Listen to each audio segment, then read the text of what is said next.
So now let's talk about some more functions that are quite useful for statistics.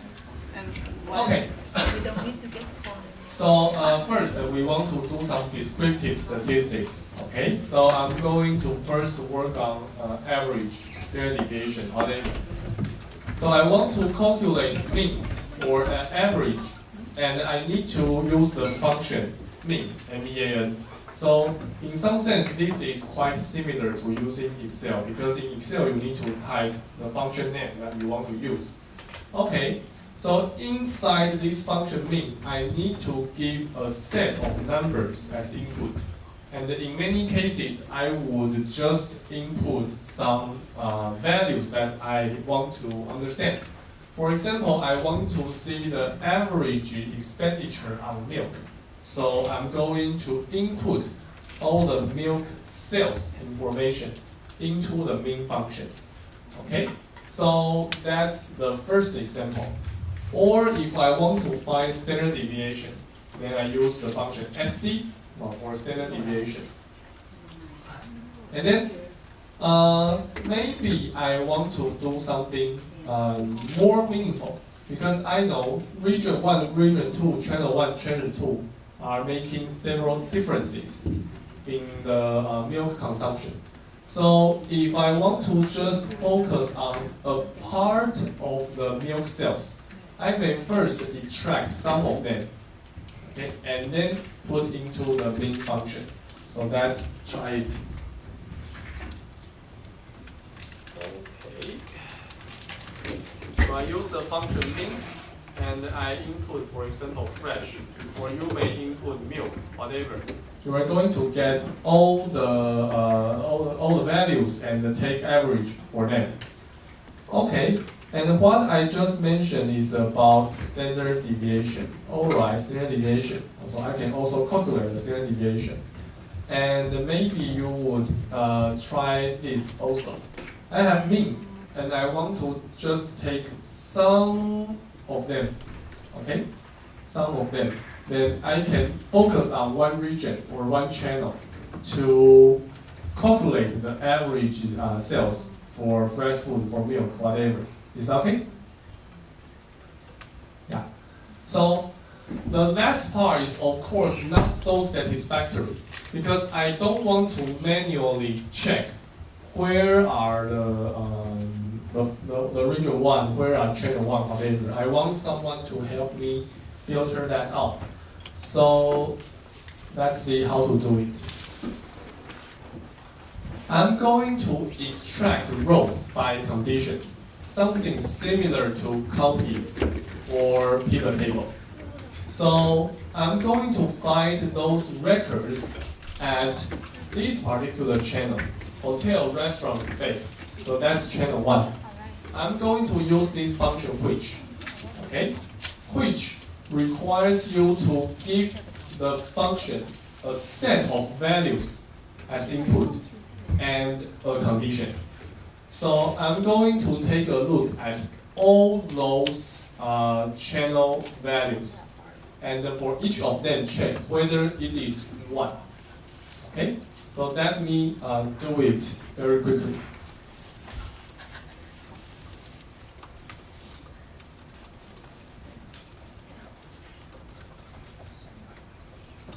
Okay, I do something like this. For each channel, I check whether it is 1. So if I do that, I get a lot of values. Okay, this means row 1 is channel 1, row 2 is channel 1, and so on and so on and so on. And then after we get to row 59, we see row 60 is channel 2. So that's why 60 is not returned by this which function. Okay? Inside which, we give it a set of values and a condition. So this is very similar to COUNTIF. For COUNTIF, we select a region and a particular condition to do the comparison. Right? So this is basically the same. So very quickly, you may try something else. For example, if I try, how about all the values where the channel number is 3. Okay? I get nothing. I get nothing because there is no record where the channel is 3 or something else. I can try less than 3, for example. Then I'm going to get everything. I'm going to get everything. So very quickly, I can try something else. For example, here I type fresh. For fresh, I know this is a quantitative variable, so how about I use 10,000 as the threshold? I want to screen out all those rows whose fresh sales is greater than 10,000. Okay, I get a few. At this moment, I don't know who they are, but anyway, I get their IDs. I know for row 1, this guy has fresh food sales greater than 10,000. This guy has that. Is that okay? Also, this is something like COUNTIF, but COUNTIF only tells you how many do you have. This function which tells you who they are. Is that okay?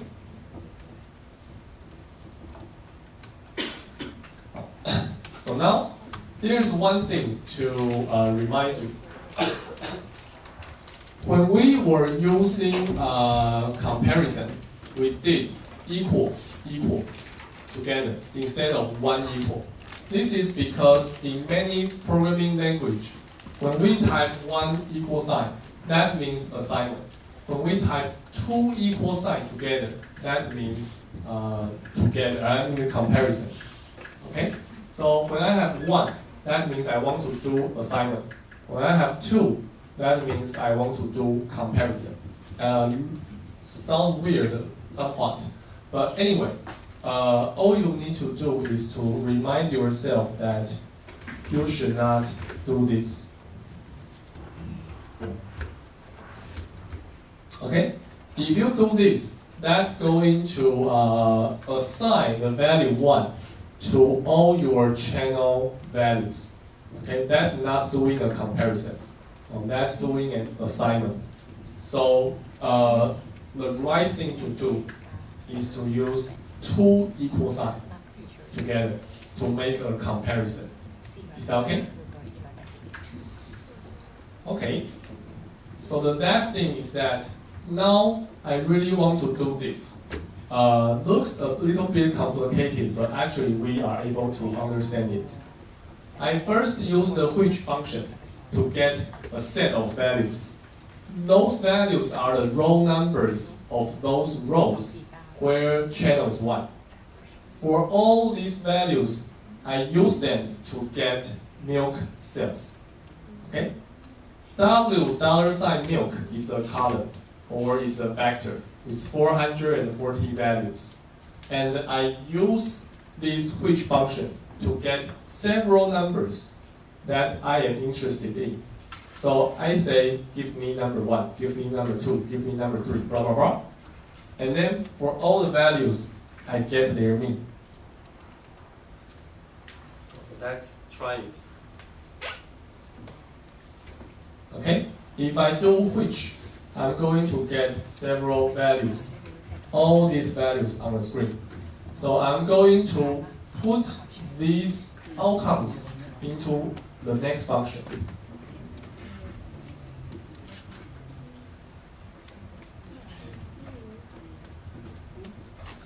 Okay? By doing so, I'm also getting many numbers. But the numbers will be milk sales. For each store, if that store has channel, which is 1, then I get its milk sales, like this. Okay? So you can see that here, we get about 300 values. And here we get about 300 values. These are the milk sales for the stores that are in channel 1.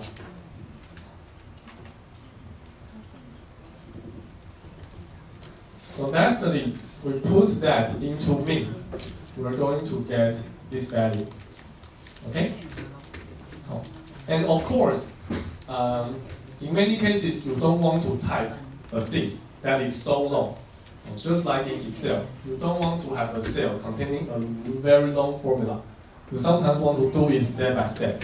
So we can also do it here. Our first step is which. Okay, so I can use another variable to store all the values returned by which. By doing so like this, I'm going to say I have some store ID. Okay, I create a variable called store ID, and I do some assignment like this. I say, please first calculate which, and then get some outcome. Put those outcomes into a variable called store ID. Okay, then I get store ID. Okay. If I want to double check my values of store ID, I just type the variable name. I get all the values. And so that's step one, store ID. And then I can use store ID, store ID, to be the input for getting milk sales. Okay, the result will be just the same as doing a combination of function calls. So for this, again, I can say these are my milk sales. Okay. Or if you don't want a variable name like that, you may decorate it like this. Milk sales in channel 1, something like that. You can name your variable in any way you like, or you don't want, just call it Y, something like that. It's fine. So if you need suggestion, I typically suggest you to have a variable name that is very long, so that you understand what is that. But if you are just doing a few variables, X, Y, Z is good enough. Okay, so let me complete it. Let's say it is Y. Then my next step is to get the mean for Y. Okay, then it's just the same number. Yes? Function you are using for next step when you formula at a time it is you are using something for that. Up and down? I mean you are using some, yeah, this one. Yeah, up and down. If you type up, you're going to get something you typed a few seconds ago. Okay? Okay, good. So, if we are able to get one condition, then we can get many conditions altogether. So here, this is some simple examples. Okay, if you use this n% notation, you can have several conditions and together. So they need to be satisfied together so that a record satisfies the filtering condition. So in this case, I'm saying that for all the stores where channel is 1 and the region is 1, I'm going to extract their milk sales and then calculate the mean. Or I may do OR. In this computing language, OR is a bar. If you type a bar there, that means you are doing OR. So that if you have a store either in channel 1 or in region 1, you take it and then get its milk sales. Okay, or sometimes you do not. Not can be done with exclamation mark. Okay, by doing so, you are saying I want a store whose channel is 1 or the region is not 1, something like that. Okay, so if you need some complicated condition, you may do this. So here, this is saying the step-by-step things that I just demonstrated. You may do it in several steps by having several variables. Okay, so now is your exercise time. Please try to fill in this table. Okay, this table is saying that I have channel 1 in the region 1.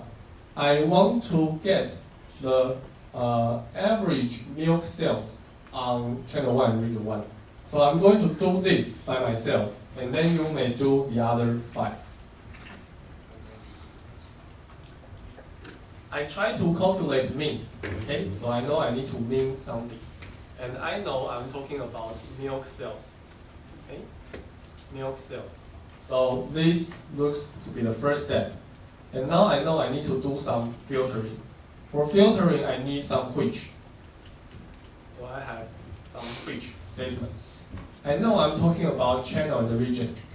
So my channel is 1. Okay, look good. But I also need another condition, saying that my region is also 1. Okay? Oh. So I'm trying to get all the stores where channel is 1 and the region is 1. After I get all of them, I do milk cells and then calculate the mean. Okay? So that's 3,870. 3,870. So try it to see if you can get the other 5 numbers very quickly.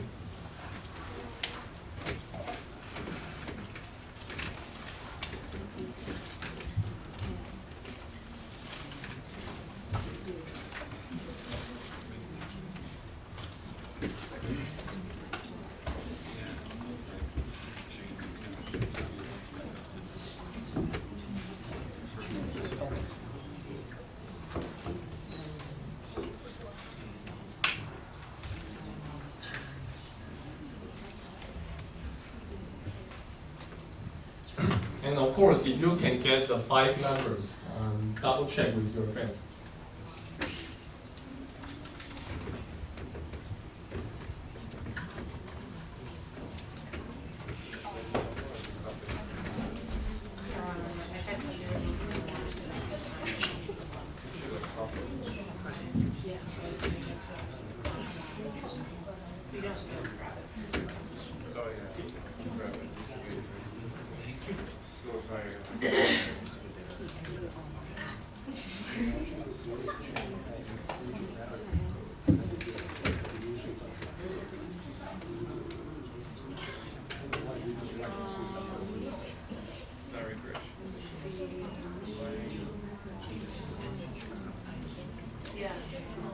Oh, the last one. Yeah.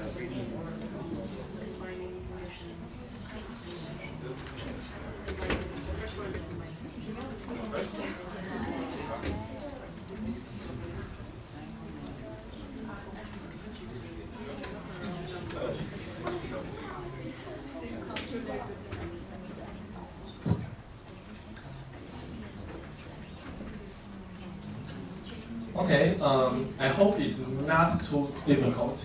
If we have this statement, then all we need to do is to modify the arguments to do comparison with channel in the region. For example, if I type something like this, that means I need to get all the stores whose channel is 1 and the region is 2, and then do the calculation.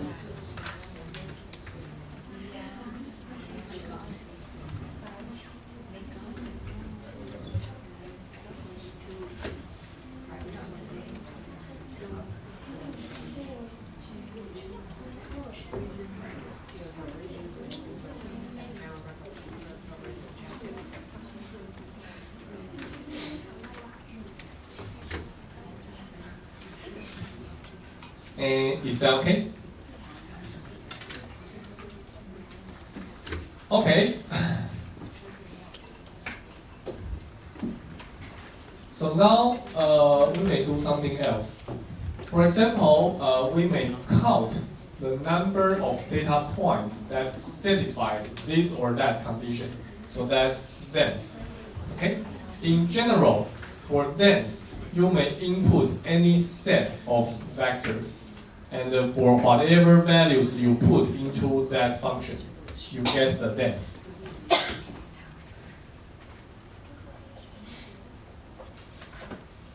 So as some examples, if I try this, okay? 1 column 4 means a vector 1, 2, 3, 4. So that's why its length is 4. Or if I try C6 to 9 and 9 to 12. Okay, how about this? 6 to 9 means 3 numbers. 9 to 12 means 4 numbers. So the dense is 7. Makes sense? So if I get something like this, if I want to count the number, then it's dense instead of me. I'm going to see, oh, there are 59 values that are in channel 1 in the region 1. Is that okay? And if I modify that, there are 28 stores that are in channel 1 in the region 1. Channel 1 in the region 2. Okay, so that's dense. And then similarly, you have median. Okay? Median is nothing but changing the function name to median. Then you get, for a set of values, the median. Something like that. Nothing really special. Okay, and you have max, you have min. Again, not very special. So here, we have correlation coefficient. The thing that I want to do here is that I want to see for channel 1 in the region 1, I want to understand the correlation between milk and the grocery. So I'm doing this. I first use the first statement to get all the milk sales inside channel 1 in the region 1 and set it into a vector A. And then I do the same thing for grocery, set it to vector B. So I now have two vectors. I put them into the function called correlation, COR. I'm going to get the correlation coefficient for two variables. Okay?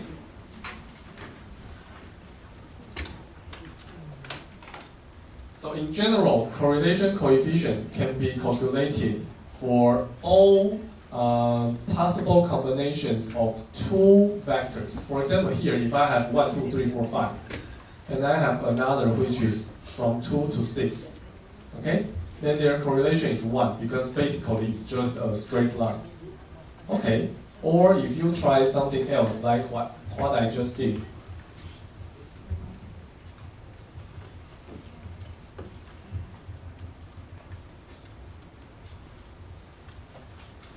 Okay, so that's how you get 0.654, which means that they are moderately correlated. Is that okay?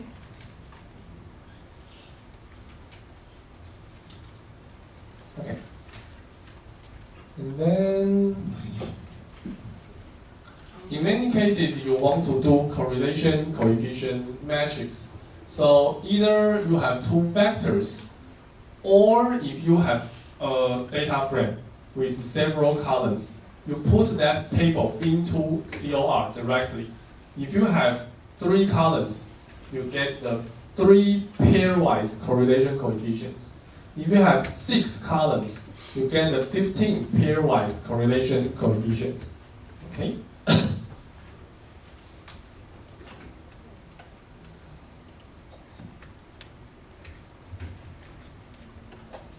Or something like this. I have a table. I get all the rows with the 3rd to the 8th columns. So I get 6 columns.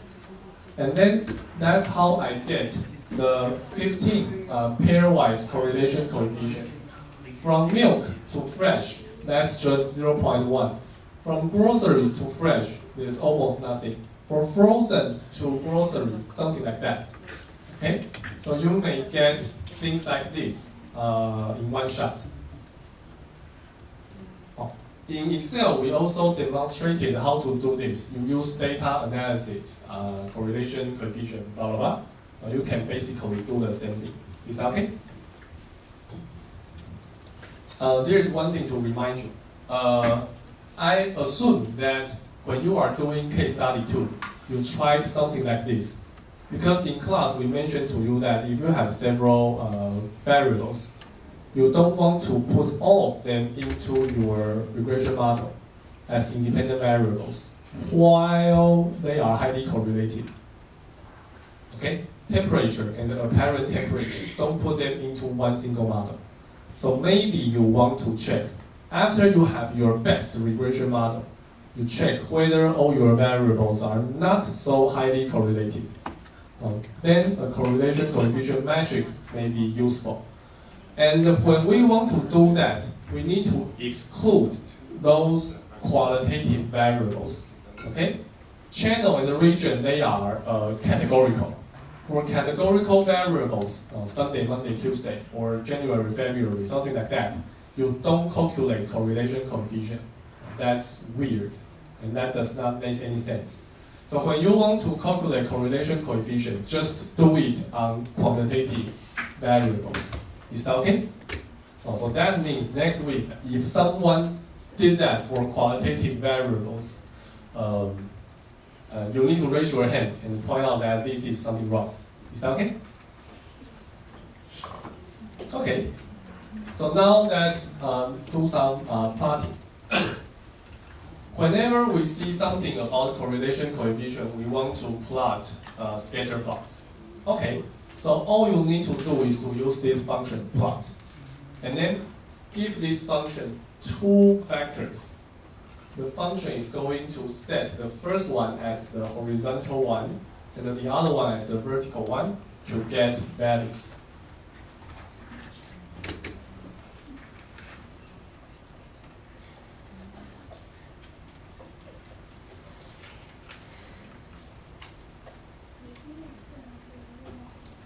Okay, something like that.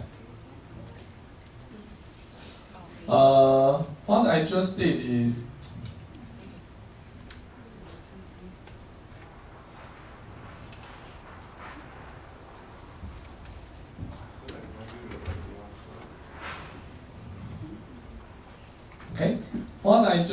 is to plot the relationship between fresh and the milk. Okay? And then for each dot here, that is a store.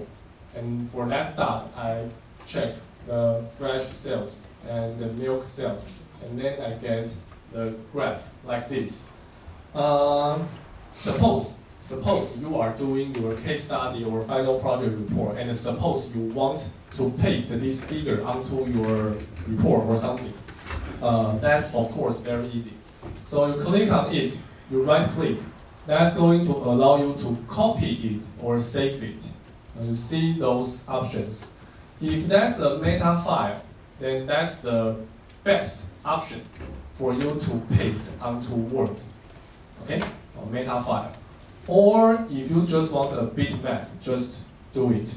Or if you go to the menu bar here, I'm sorry this is Chinese, but anyway, if you click on File and Save As, you have many options. You can save it as PNG, PDF, JPEG, or whatever, so that you have a beautiful graph that you may send to your father or mother, saying that, oh, today we learned how to do this. Okay? Okay. So another thing that is wonderful is that we can do histogram in R. And now there is no version restriction. Everybody can use R to do histogram. The method is like this. I'm going to input a set of values, okay, a vector, into this function, hist. Hist means histogram. So this guy is going to give me a histogram. And for histogram, you need to decide the number of classes and the length of each class. Okay? If you don't say anything, this function is going to tune the graph, tune the parameters for you, so that the graph look okay. So let's try it.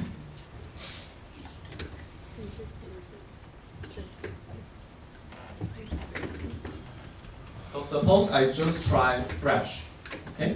Then the graph is here.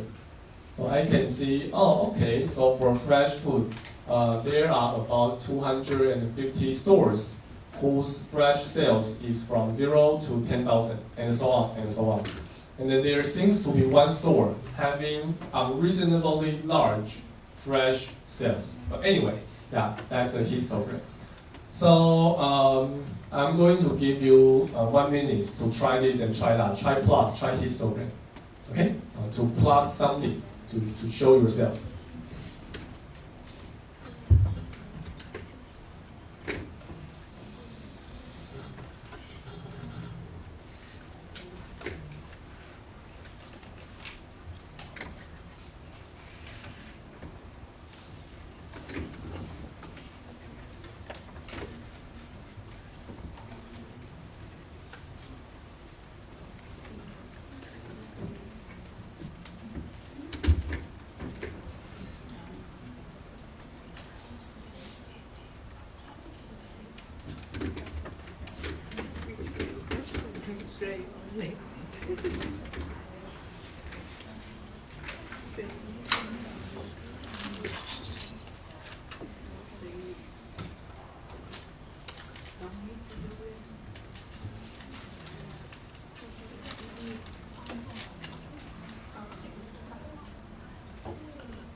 Okay. So we're getting close to the end of section 2. Now, sorry. I need to tell you two things to make your life easier when using R. The first thing is that so far what we were doing is doing the interactive mode, which means we are interacting with R step by step, instruction by instruction. I type in something to see the result. I type in something to see the result. But sometimes you don't want to do that. Sometimes you really want to write a program or write some scripts into a file so that first your instructions or executions can be stored.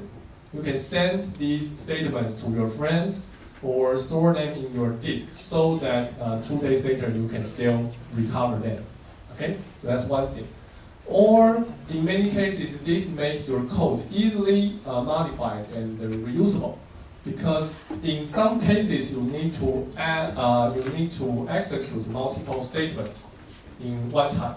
For example, maybe you have one filtering to get A, another filtering to get B, and then you have COR.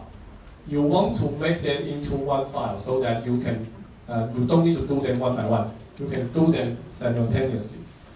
Okay, so now we're going to open a new script file in R and write codes line by line. Okay, so let me try to do it. You're going to go back to your R programming environment, and then you take a look at the file. Okay, file. So on that menu item file, you see there is something called create a new script file. Okay, you click on it, and then you see an empty screen like this. Is that okay? And then there you may type a lot of things, and you have no idea what to do. So this is the place for you to enter several lines of codes to be executed together.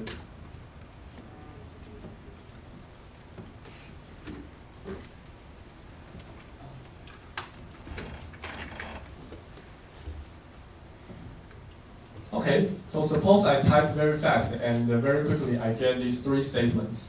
Okay, all you need to do is to type in some statements.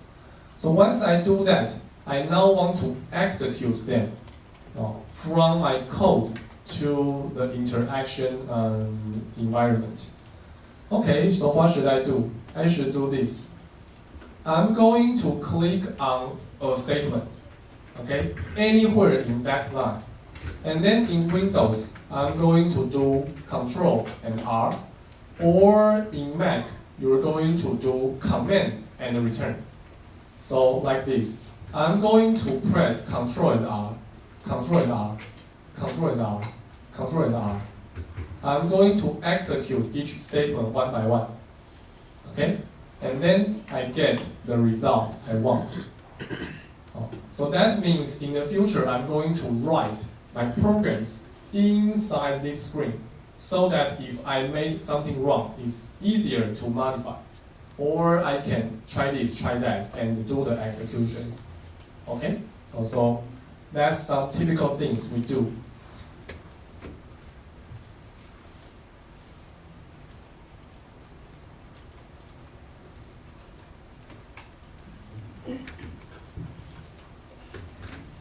Okay? So what I typically do is that I actually write everything in the scripting mode. And after I wrote all of them, I can execute any of them just by typing some control in R. So that's going to be easier. Okay? Yeah.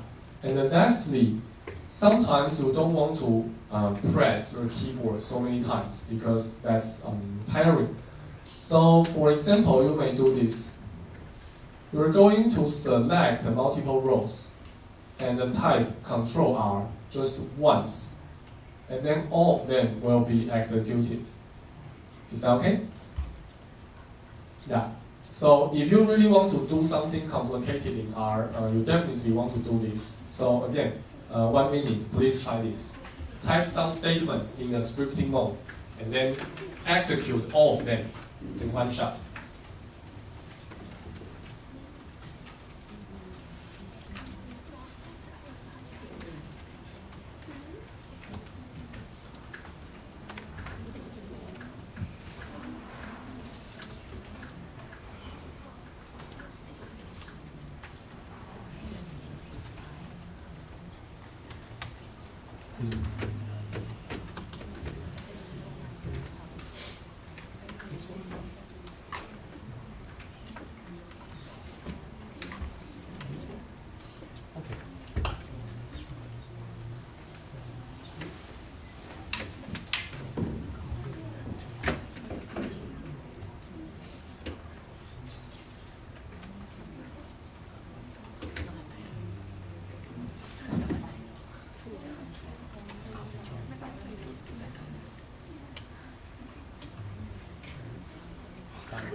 Okay.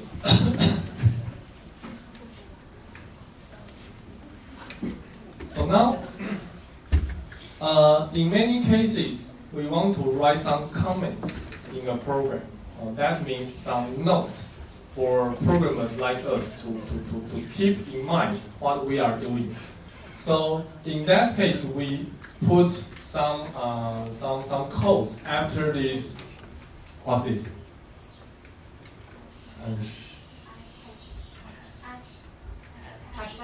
Hashtag? Okay. Oh, so after this hashtag. It's not a hashtag, right? All right. I don't have to say it's not hashtag. Hashtag is a specific thing for Instagram. I don't know. I think this guy is called. Yeah, it's a fan symbol. It's not a hashtag. There's no tag in there. It's just a fan symbol. It's not hashtag at all. Anyway, never mind. Okay, fine. After this 井字号, okay? Yeah. So, pound. Oh, good. So, whatever you write there, It's called possible. Okay, thank you. Yeah. Okay, yeah, so I need to go back to elementary school to learn English. Alright, so whatever thing you write after these special symbols, you're going to get a comment. A comment means nothing is going to be executed, even if you try it. Okay? Even if I try to execute a line of comments, nothing will really happen. Okay? So this works when you write something that you will forget two weeks from now. So something like this.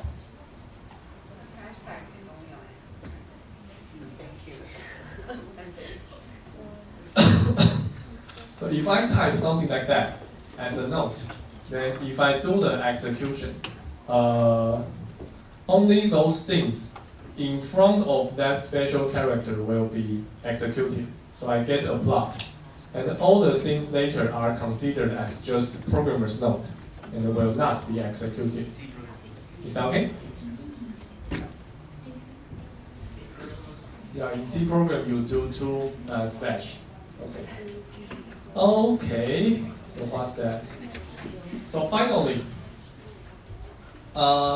if you want to really store your content and your programs, you want to save the files into a plain text editor.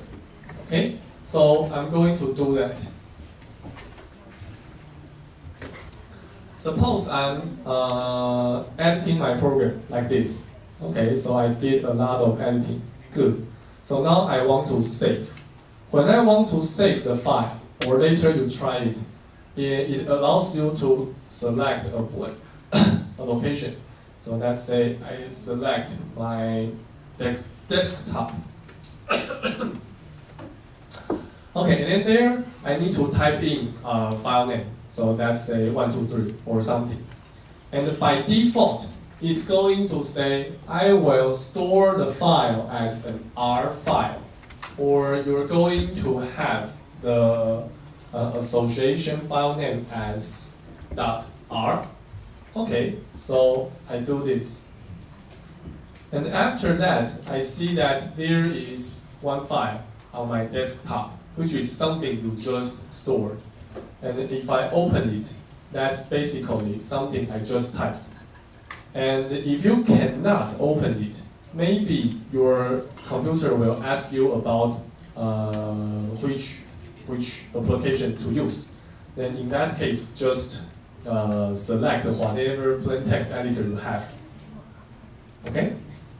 So in that case, you can open what you just typed yesterday or last week or something, or send this file to your friends, to ask your friends to do a lot of statistical computing works and write something into your report to get A+. Okay, well, so that's about it. And lastly,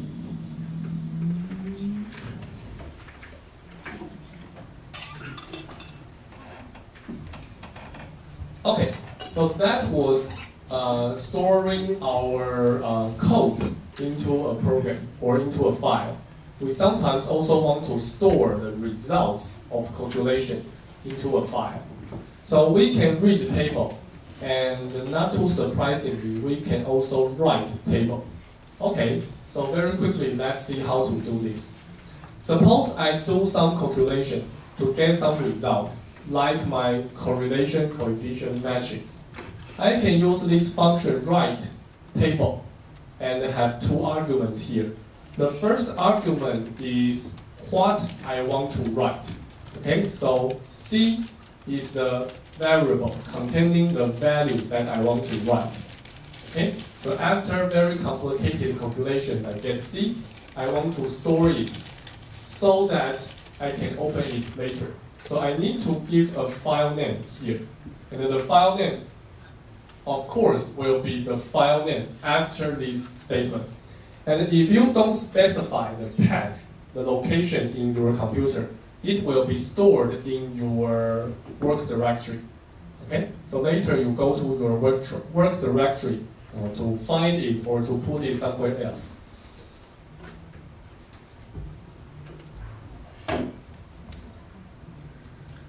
Okay, so where is it?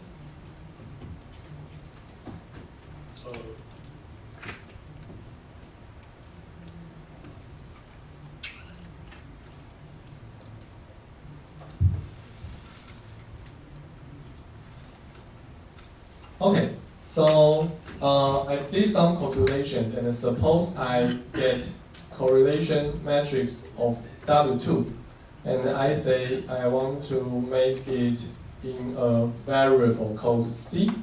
Okay, everything looks nice. And I double check the value C. Okay, look good. C should be something like this. Okay. And then the last thing I want to do is to store the file by typing write table. and C as the first argument. And then I need to give a file name like 345.txt, something like that. Okay? So if I do that and do the execution, everything looks fine. And then I go to my work directory here. It's very small, but anyway, here we have this guy, 456.txt. And if you take a look at it, okay, this is exactly those values you just obtained. Okay, even though it is in some weird format, but still you can see that they are the values that we just obtained. Okay, so this weird format makes it harder to use. So that's why we sometimes need to format our output. So here, there are some other arguments to use. So this is, again, something similar to an Excel function call. There are some Excel functions that you have several default values for arguments. Okay? If you don't say anything, we use the default setting. Or if we want to control, we use some other settings. So here, I say, for example, I don't want column names. I want row names. I don't want those quotes. And I want to separate columns with a tab. So everything looks weird here, but let's try it for a while.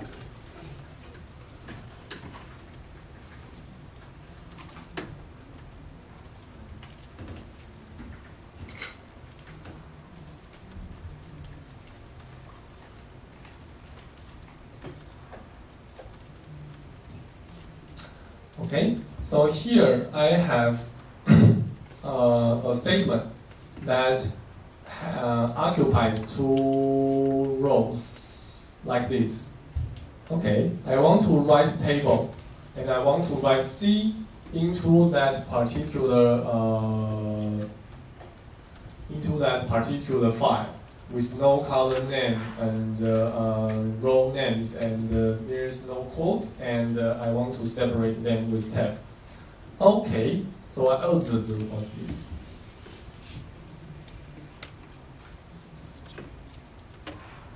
Okay.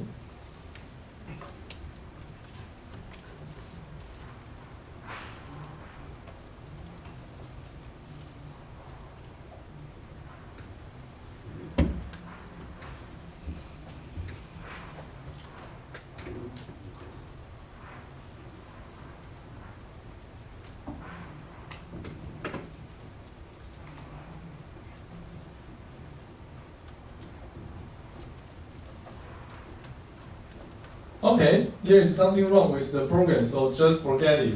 Okay, yeah. Let's see. Maybe we can take it out. I think it's because there's an extra row added. Mine did the same thing. Wait. When I took out the extra row, it worked better. If you put it back, it's got that big gap at the end under row names. If you take that out and put it back where it's supposed to be, yeah. Like this? Mm-hmm. I think that was what I did. Anyway, yeah, I forgot what I did. Never mind. So let's first try to fix it.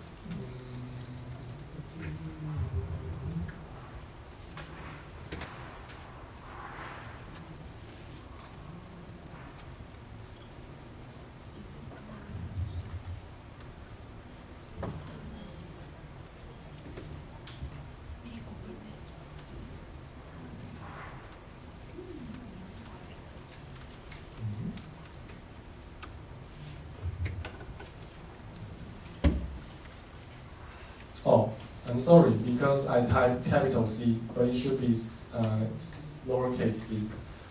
Okay, so let me redo it. Yeah, so for those guys who are watching the video, I'm sorry. Okay, so if I do that with lowercase c, everything looks fine. And then if we double check my folder, here I have cor wholesale.txt. Okay, and if you take a look at here, seems that we are having those variable names like row numbers, column numbers, and the values here are separated with tabs. So if they are separated with tabs, that are good, because if you select all of them and then copy all of them and put them into Excel, you are going to get all the values separated into columns directly. Okay? Of course, you can do it in some other ways, but anyway, that's one way. Okay, good. I think it's time to take a break. So let's take a break of 5 minutes, and after that, I'm going to show you how to use R to do regression.